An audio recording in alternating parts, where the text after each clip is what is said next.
신약성경 누가복음 11장 41절에서 44절입니다. 누가복음 11장 요한복음입니다. 네네. 요한복음 11장 41절에서 44절 말씀입니다. 말씀을 봉독해 드립니다. 돌을 옮겨 놓으니 예수께서 눈을 들어 우러러 보시고 이르시되 아버지여 내 말을 들으신 것을 감사하나이다. 항상 내 말을 들으시는 줄을 내가 알았나이다. 그러나 이 말씀하옵는 것은 둘러선 무리를 위함이니 곧 아버지께서 나를 보내신 것을 그들로 믿게 하려 함이니이다. 이 말씀을 하시고 큰 소리로 나사로야 나오라 부르시니 죽은 자가 수족을 배로 동인 채로 나오는데 그 얼굴은 수건에 쌓였더라. 예수께서 이르시되 풀어놓아 다니게 하라 하시더라. 아멘. 사랑하는 성도 여러분, 2021년도에 치료하며 회복시키는 하나님의 역사가 여러분의 심령과 가정과 교회와 기업과 나라에 가득하게 일어나게 되기를 축복합니다. 아멘.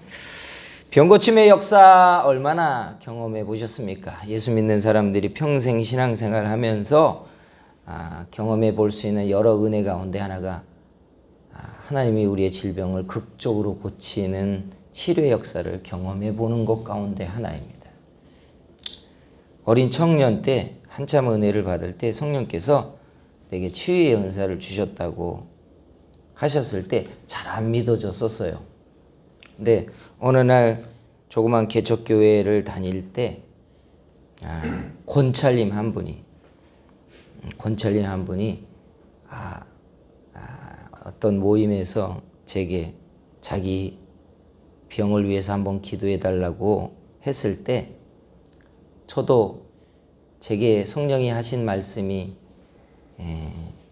의심스러웠을 때였는데 그분의 질병을 놓고 기도를 하게 되었어요. 근데 그 질병이 뭐였냐면 극심한 무좀병이었어요. 양발을 벗고 발을 보는데 그 발톱 사이에 그냥 무좀이 다 덮여 있었고 허물이 왜 뻘겋게 이렇게 벗겨졌어요. 손을 대기가 민망해서 그 뭔지 찝찝해서 이렇게 제 기억에 발 이렇게 등에다가 손을 제가 얹었던 기억이 나요. 하나님 무좀을 고쳐달라고 특별한 기도도 안 했어요. 무좀을 고쳐주세요. 그 다음날 낮에 제가 교회 가서 이런저런 일을 하다가 권찰님을 만나는데 권찰님이 저를 보더니 막 뛰어오더니 어린 청년 때니까 제가 안 선생님 나 무좀이 나아버렸다고. 안 믿어줬어요. 뭐 약 발랐겠지. 그랬는데 제게 양발을 벗어서 벗겨진 발을 제게 보여주는데 그 전날 제가 보았던 그 발이 아니었어요. 신기하다. 그 이후로 저는 이 사람 저 사람 손에 이끌려서 많은 환자들을 만날 수밖에 없었고 기도를 하기 위해서 이곳저곳을 가서 이 사람 저 사람 유명인들을 비롯해서 사람들에게 손을 얹어 치유 기도를 하는 일들을 했던 기억이 나요. 그런데 치유 기도를 할 때마다 언제나 느끼는 마음이 뭐냐면 이거는 내 능력도 아니고 보니까 저 사람의 믿음도 아닌 것 같아요. 하나님이 하나님의 능력과 영광을 그냥 나타내시는 거다. 언제나 느껴지는 거지만 참 신기하다. 어떻게 병이 낫지? 몇 달 전에 다른 교회 장로님 한 분이 전화가 사모를 통해 와가지고 꼭 밥을 한번 같이 먹어야겠다고 그렇게 해가지고 몇 번의 약속을 잡은 다음에 밥을 먹으러 갔어요. 갔더니 장로님 무슨 일이시냐고 했더니 목사님 참 오랜만에 뵀는데 수년 만에 뵀는데 자기가 밥을 한번 살 게 있다고.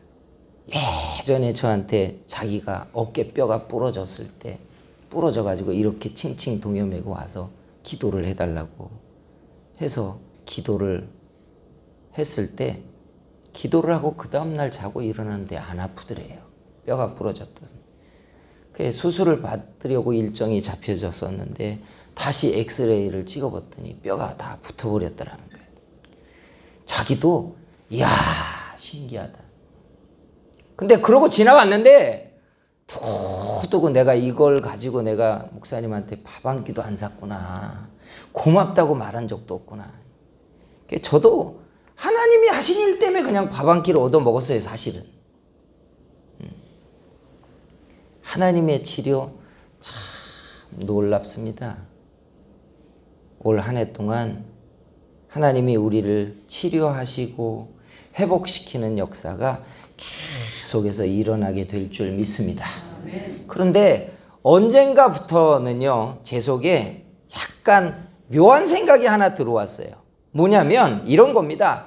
왜 우리는 병들고 나면 기도를 시작하고 문제가 생기고 나면 하나님 이거 고쳐주세요 라고 간절해지고 어떤 대적을 만나면 그것 때문에 막 씨름을 하는데 그게 언제나 인생에서 후순위더라는 거예요. 왜 우리는 믿음을 가지고 선수를 못 둘까?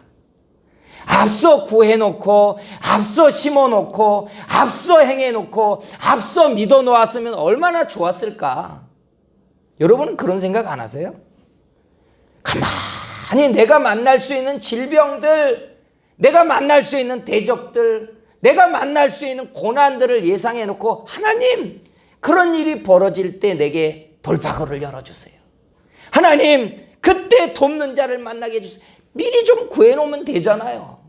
근데 왜 우리는 문제를 만나면 그때서야 씨름을 시작하고 병들고 나면 그때서야 하나님 이거 어떻게 합니까? 우리는 후순위로 문제를 대적하는 고쳐달라고 씨름을 시작하는 기도를 할까?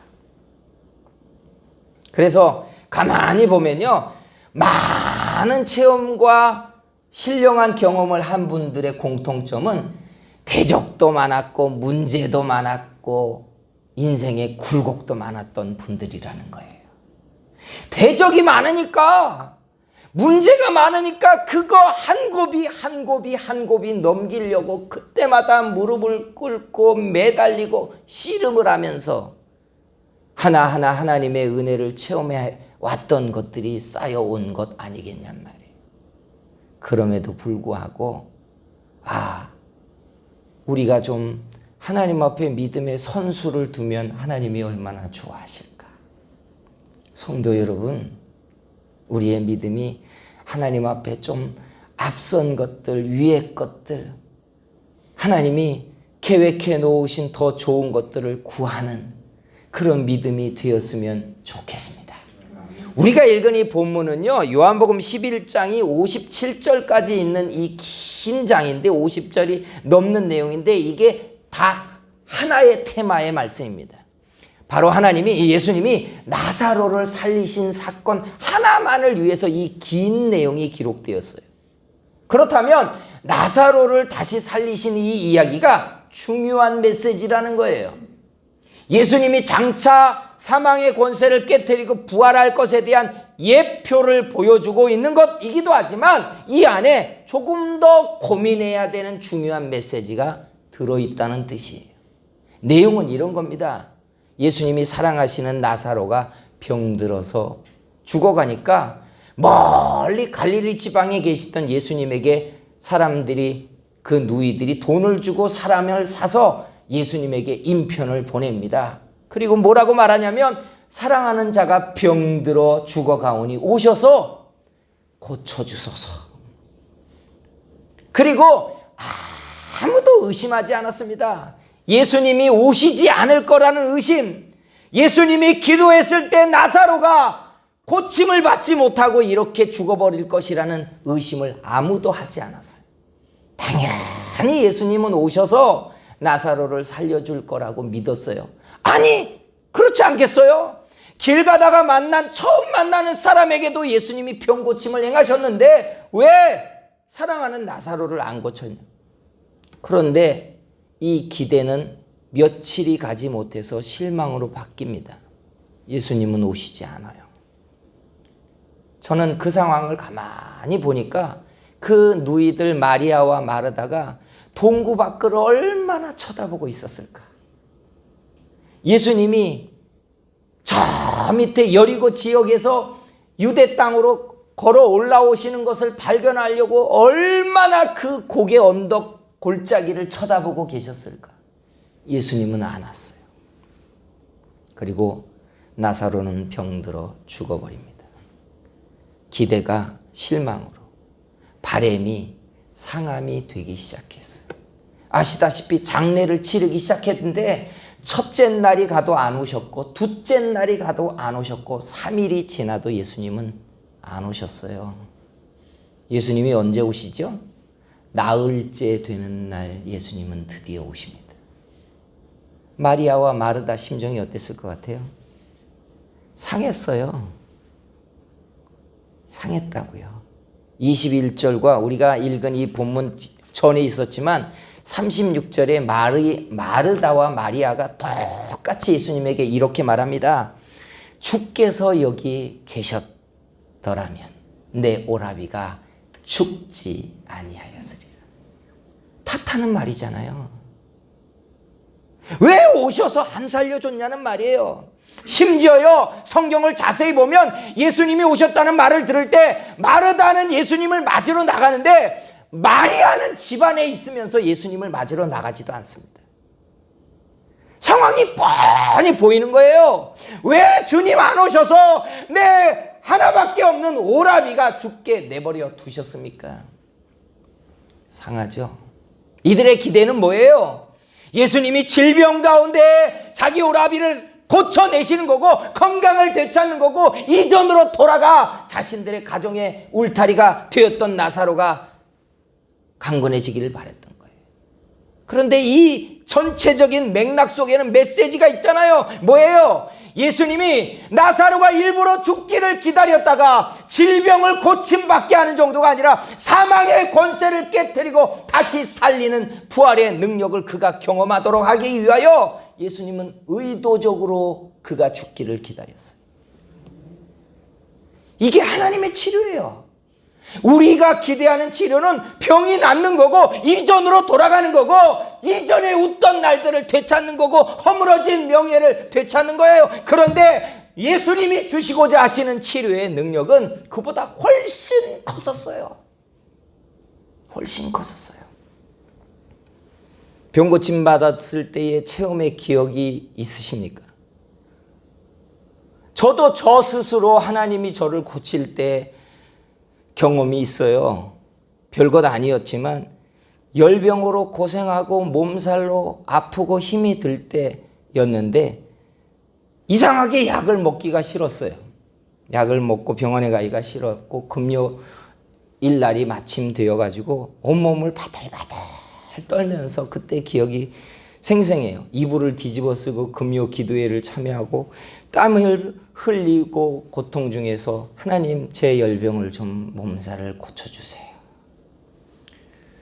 금요 기도회가 끝나고 개인 기도를 막 하는 시간인데 주여 나를 고쳐주세요. 기도를 하는데 머리 위에서부터 그 신령한 기운이 제 머리 위에서부터 발끝까지를 싹 감싸면서 땀이 흠뻑 쏟아지기 시작하더니 제 스스로도 열병이 떠나가고 내 몸이 나았다는 걸 느껴버렸어요. 참 신령합니다. 아니 제가 생각해 볼 때 나사로가 병들어서 예수님이 와서 안수를 해서 고쳤다면 저는 기껏해야 나사로가 간증할 수 있는 내용이란 이런 거예요. 야 너희들 병 고침 받아봤어? 주님이 그때 오셔가지고 말이야 내 머리에 손을 얹으시는데 하나님의 성령의 뜨거운 기운이 내 안에 몰려 들어오면서 야 몸이 깃털처럼 가벼워지면서 나았더라. 이게 나사로의 간증의 전부였을 거예요. 그런데 죽은 지 나흘 만에 예수님이 그에게 오셔서 나사로야 나오라 할 때 그의 썩어버린 몸이 재생되기 시작했고 방황하던 그의 영이 다시 그 몸뚱아리에 들어가서 배를 동인 채로 그가 뛰쳐나올 때 그가 경험했던 건 사망의 깊은 골짜기에 있던 그의 영이 다시 몸속에 들어가 썩어버렸던 몸이 다시 재생되며 살아나는 부활을 나사로는 경험했던 거예요. 간증으로 얘기하자면 이 같은 간증이 어디에 있겠어요? 이게 하나님의 치료입니다. 우리가 기대한 치료는 이전으로 돌아가는 거예요. 더 강건해지는 거예요.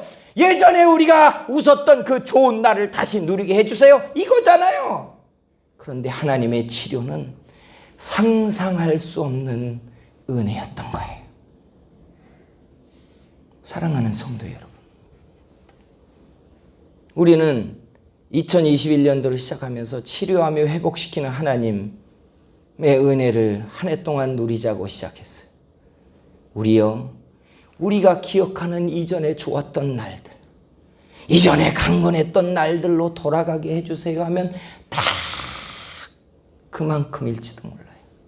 그러나 하나님이 우리 가운데 치료를 베풀기 시작하면 우리의 믿음보다, 우리가 기대하는 것보다, 우리가 가진 그릇보다 넘치고 흐르고 충만하게 하는 하나님의 치료와 역사와 능력이 나타나게 될 줄 믿습니다.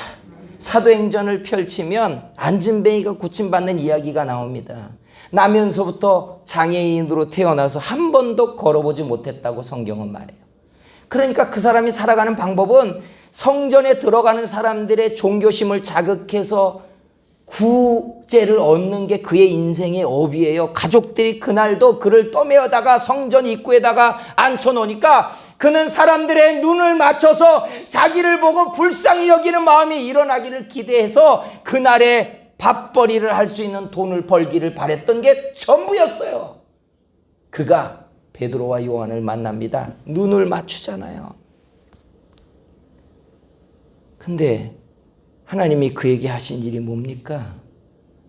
그는 작은 배려로 작은 금전을 베풀어 주기를 기대했는데 베드로가 그에게 말합니다. 은과 금은 내게 없거니와 내게 있는 것으로 네게 주노니 나사렛 예수 이름으로 일어나 걸어라. 인생이 달라져 버렸어요. 하루에 일용할 양식을 구하기 위하여 눈을 맞췄던 그에게 하나님이 인생의 판을 바꾸는 치료를 나타내신 겁니다. 이게 하나님의 치료인 줄 믿습니다. 우리요, 팬데믹으로 우리의 삶이 여러 가지로 제한을 받으니까 하나님, 이게 언제 끝납니까? 이게 언제 회복됩니까? 쓰러진 우리의 일터와 삶이 언제 제자리로 갑니까 할지 모르지만 사랑하는 성도 여러분, 하나님이 이 고난과 시련과 질병과 이 대적의 문제를 하나님이 손에 쥐시고 하나님이 영광을 나타내는 도구를 만드신다면 하나님이 놀라운 기사와 역사를 일으키는 반전이 되게 할 줄 믿습니다. 이게 중요한 거예요. 고난과 시련과 질병이 하나님의 손에 붙들리면, 하나님의 영광이 되게 만들면 우리가 기대할 수 없었던 크고 놀라운 역사가 일어나기 시작한다는 거예요. 이스라엘 사람들이 고센에 살 때 잘 살았습니다. 얼마나 잘 살았는지 400년 만에 인구가 폭발적으로 늘어날 정도로 걱정 근심 없이, 아픈 사람 없이 잘 살았어요. 그런데 고난이 시작되잖아요. 그런데 가만히 보세요. 그 고난은 하나님이 이스라엘 백성들에게 더 놀라운 은총과 축복을 성취시키기 위한 하나님의 도구였어요. 우리가 만나는 질병이요, 우리가 만나는 고난이요, 우리를 숨을 쉴 수 없게 가슴을 짓누르는 고통 중에 있을 때 당연히 우리는 주님, 이것에서 벗어나게 해주세요, 내 병을 고쳐주세요 하는 게 우리들의 바람이에요. 그런데요, 주님, 이 고난이 주의 손에 붙들려지게 해 주시옵소서. 주님, 내 시련이, 내 질병이 주의 손에 붙들려 하나님의 영광이 되게 하는 도구를 만드시면 하나님의 치료가 일어나고 하나님의 영광이 되게 하고 사람이 경험해 보지 못했던 하나님의 역사가 일어나게 하는 역사의 도구가 되게 만드시는 줄 믿습니다. 온 세상이 이전으로 돌아가고 싶어 하잖아요. 여행도 다니고 외출도 자유롭게 하고 일상의 삶도 마음껏 하고 싶어 하는 그 예전을 기대해요. 그런데 여러분, 이 시련과 이 험난한 때가 주님의 손에 붙들려 세상을 향한, 우리를 향한, 교회를 향한 하나님의 영광의 도구가 되게 하시면 이때가 하나님의 놀라운 기적적이고 역사를 움직이는 도구가 반전이 일어나는 기회가 되게 하실 줄 믿습니다. 하나님께서 이런 치료를 일으키는 교회, 이런 치료가 나타나는 여러분, 이런 치료가 나타나는 이 나라와 민족이 되는 그런 해가 되기를 주의 이름으로 축복합니다. 이 시간에 같이 기도할게요. 기도할 때 하나님, 내 질병과 내 고난과 내 시련과 내 눈물과 내 짐이 하나님의 손에 붙들려 영광의 도구가 되게 하시고 기사와 역사를 일으키는 도구가 되게 해 주시옵소서 하고 우리 주여 삼차 같이 기도합니다. 주여, 주여,